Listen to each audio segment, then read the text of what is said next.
God. Hello guys, we're still pregnant again. So we're doing a part 2. I'm going to be doing a part 2 of my birth plan. And if you've not watched the part 1, please do well to go to the part 1. The only position I'm able to stay is this squatting. So I can't sit, I can't lie down. So today I'll be talking more like some other aspect of my birth plan, which I have not covered. So let's get started while I do some cleaning and cooking.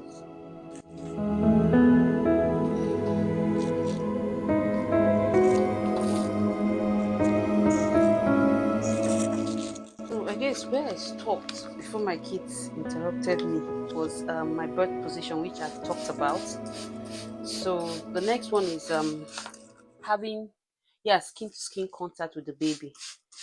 So I would prefer to have skin to skin contact with my baby right immediately before the cord is being cut off, and preferably just get a bit clean, just a little bit, not washed, before the cord is being cut off, because I would love a delay cord clamping, which is another preference of mine. I would love a delay, like not cutting the cord immediately, because I just feel like, based on my understanding, it helps the baby to have all the nutrients as possible inside. So I would love a delay cord clamping.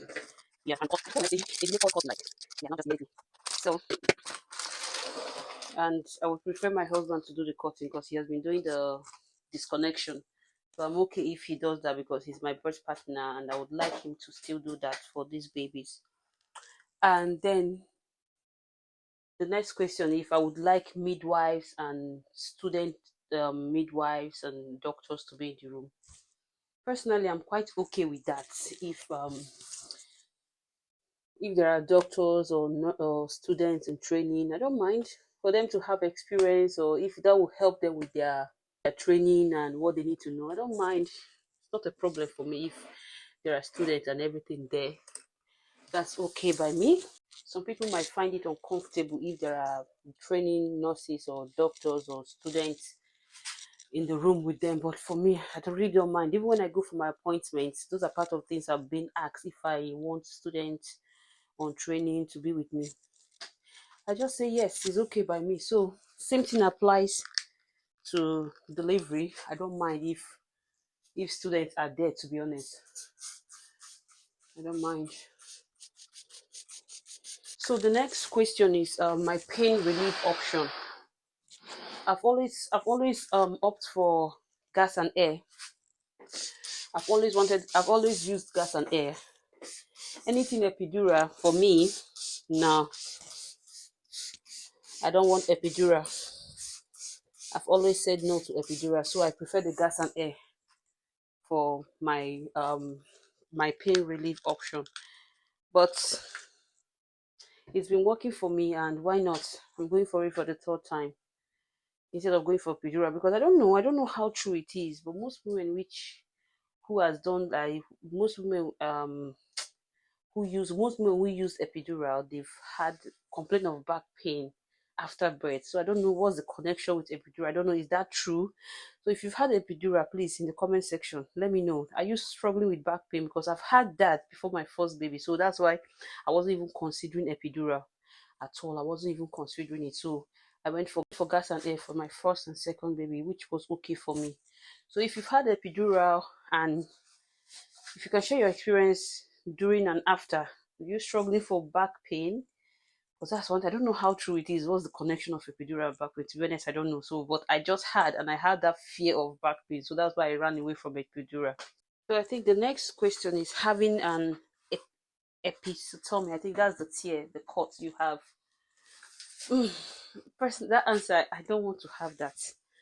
I don't want to have that at all, because, but I don't mind if it's a situation just like the first. If you listen to the part 1 of this video, my first baby, when I was having my first baby, I didn't have a choice because they just had to give me that cut. If there's anything wrong with the baby, or the baby is not coming well and that's the only option, I'm good to go. So what I felt was maybe. But I've been doing some exercises and stretching down there to make sure I have a tear-free or cut-free delivery.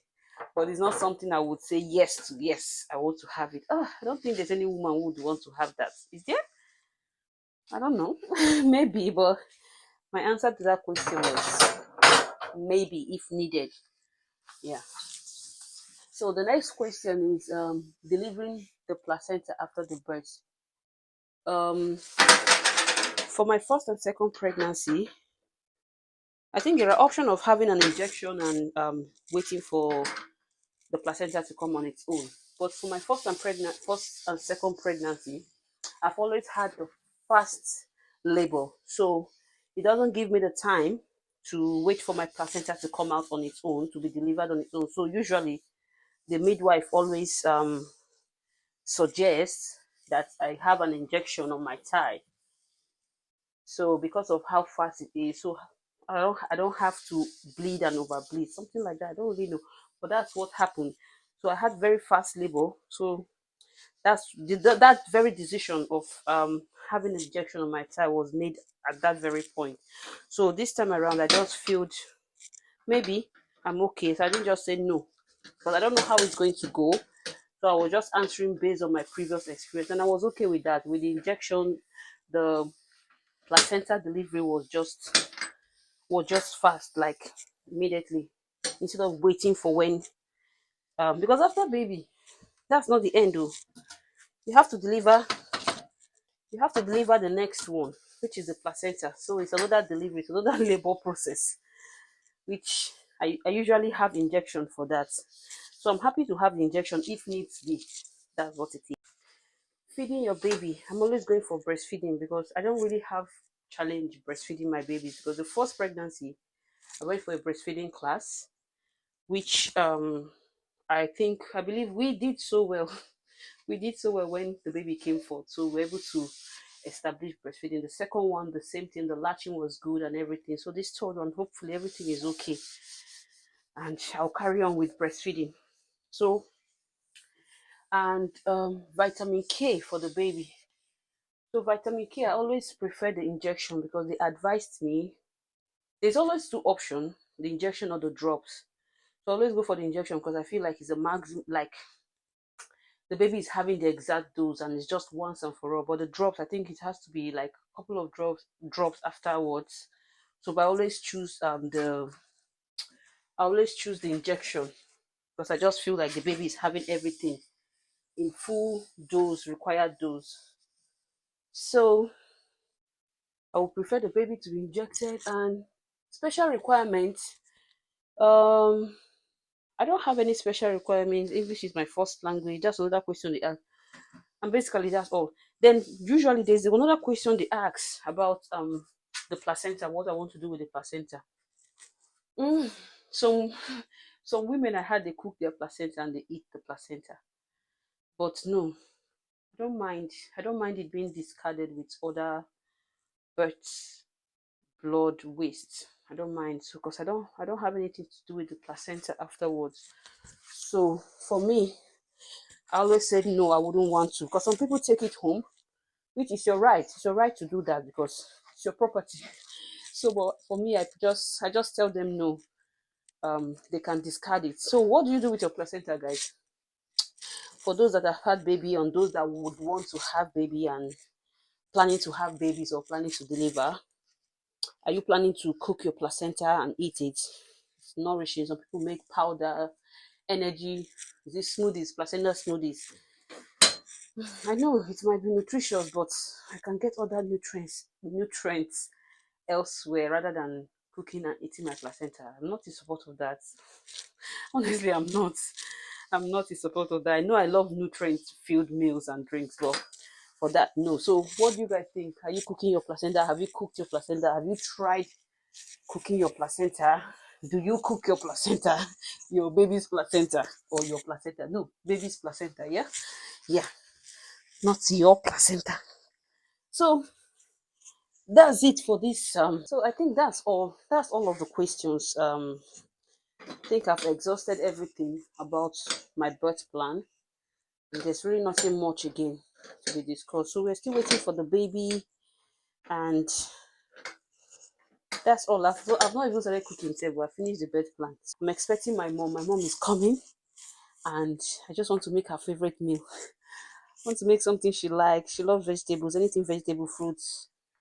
And I'm also doing some grocery shopping for her because I really don't have much fresh fruits and vegetables. So I'm just trying to make something for her. That's why I was thinking of my discussion was going to be longer than this, but we're fast enough. I'm just cleaning the oven and cleaning some doing some cleaning.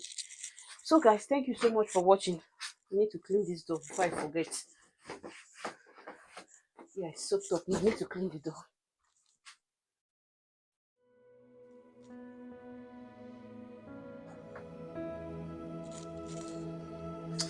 I need to clean the door before I forget. I need to dry up again.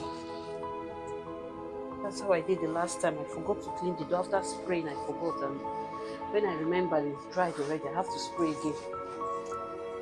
While I'm waiting for 5 minutes for it to soak up, I waited for hours.